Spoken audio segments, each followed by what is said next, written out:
सोया है नसीबा रब्बा, ऐसी है जुदाई वे। आंटी का सुनकर बहुत अफसोस हुआ। मुझे लगता था कि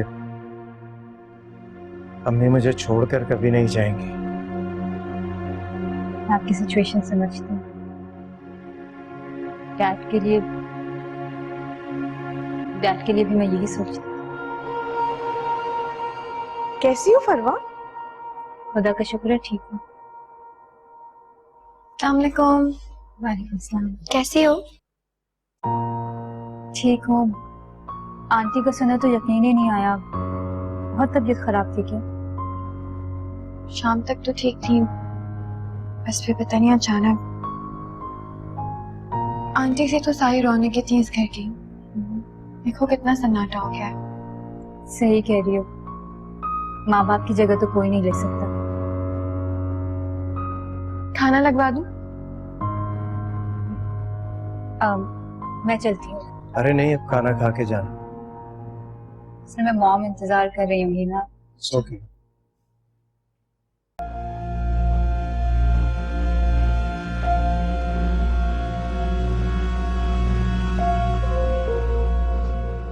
क्या हुआ? फरवा और हसन अलग हो गए। हसन ने इतना बड़ा कदम उठा लिया और तुमने मुझे बताया तक नहीं। क्या बताती मैं आपको जहांगीर, आप तो खुद अपनी परेशानी में इस कदर उलझे हुए हैं। मैं अपने मैके की परेशानियां बताकर आपको मजीद परेशान नहीं करना चाहती। क्यों निकाला है हसन ने फरवा को घर से? फरवा ने हसन से बेवफाई की, हसन की मोहब्बत का मजाक उड़ाया है। वो बेचारा हसन तो दिलो जान से फरवा को चाहता था। वो बच्चलन फरवा बस।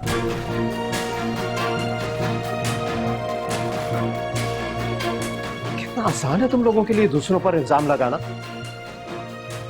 जहांगीर मगर रहने दो, जाओ यहां से, मुझे अकेला छोड़ दो। जाओ।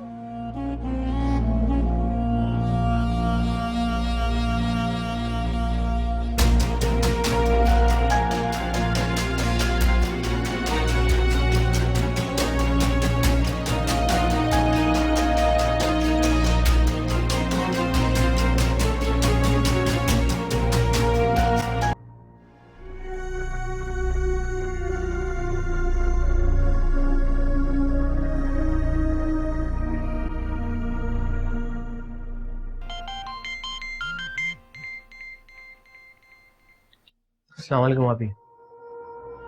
वालेकुम अस्सलाम हसन। तुम जानते हो आज यहाँ कौन आया था? कौन? वो जिसको तुमने मेरे मना करने के बावजूद हमारे सरों पर लाकर बिठा दिया था। फरवा आई थी आज यहाँ। वो वहां क्यों आई थी? जहांगीर की हमदर्द बनकर उसकी माँ का अफसोस करने आई थी यहाँ। उसकी इतनी हिम्मत! मैं उससे कोई रिश्ता नहीं रखना चाहता और वो मेरे रिश्तेदारों से मिल रही है।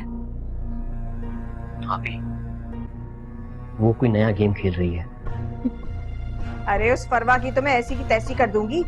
भाभी, मैं अभी जाकर उसे... नहीं, इस वक्त उससे तुम कोई बात नहीं करो।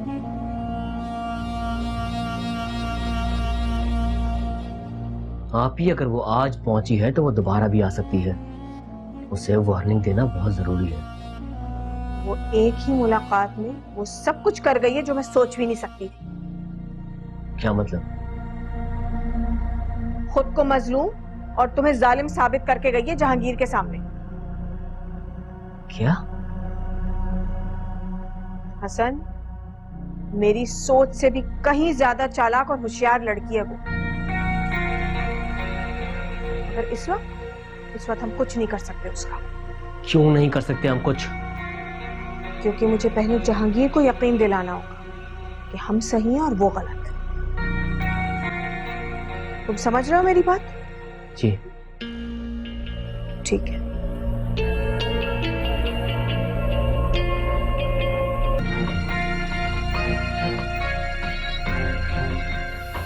कब तक गोहर, कब तक आप साजिशें करती रहेंगी?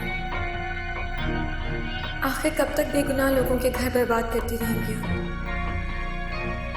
वो दिन दूर नहीं है जब अल्लाह आपकी रस्सी खींचेगा।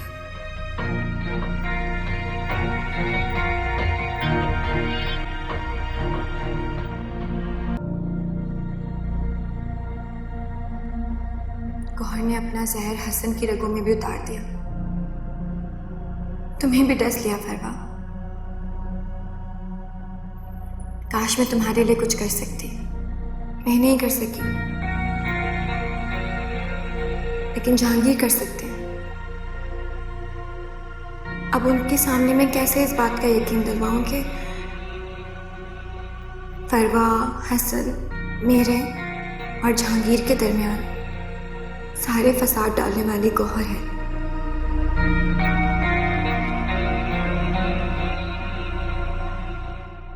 आज बहुत दिन के बाद जहांगीर ऑफिस के लिए निकला है घर से। मेरे ख्याल में रात को देर से ही घर वापस आएगा। मैं आती हूँ तुम्हारी तरफ, फिर मिलकर बैठते हैं, देखते हैं क्या करना है।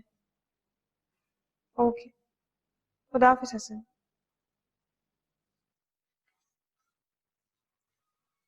गौहर, आप क्यों हसन और फरवा के साथ इस तरह से कर रहे हैं? क्यों नहीं चाहती हैं आप कि वो दोनों सुकून से रहें वहां पर? अब तो आप उस घर में रहती भी नहीं है, कम से कम उन्हें तो सुकून से रहने दें। तुम्हें क्यों इतनी हमदर्दी हो रही है फरवा से? शायद इसलिए कि वो भी तुम्हारी तरह बच्चलन है। गौहर प्लीज तमीज से बात। गुस्सा मत करना मेरे सामने। आपको पता है कि फरवा ऐसी नहीं है। अच्छा, फरवा की तो उस रमशा के पास तो सारे सबूत हैं। मैं नहीं मानती। तुम तो अपनी हरकतें भी नहीं मानती थी। गौहर आप बिल्कुल ठीक नहीं कर रही। ओह, तो अब तो मुझे नसीहत करोगी? जो दूसरों के लिए गड्ढा खोदता है ना, वो सबसे पहले खुद उसमें जाके गिरता है। गौहर दफा हो जाओ यहाँ से, फौरन दफा हो जाओ। जितना फड़फड़ाना है ना तुमने, 2-4 दिन में फड़फड़ा लो। इस घर में अब तुम ज्यादा देर नहीं टिकने वाली, समझी तुम?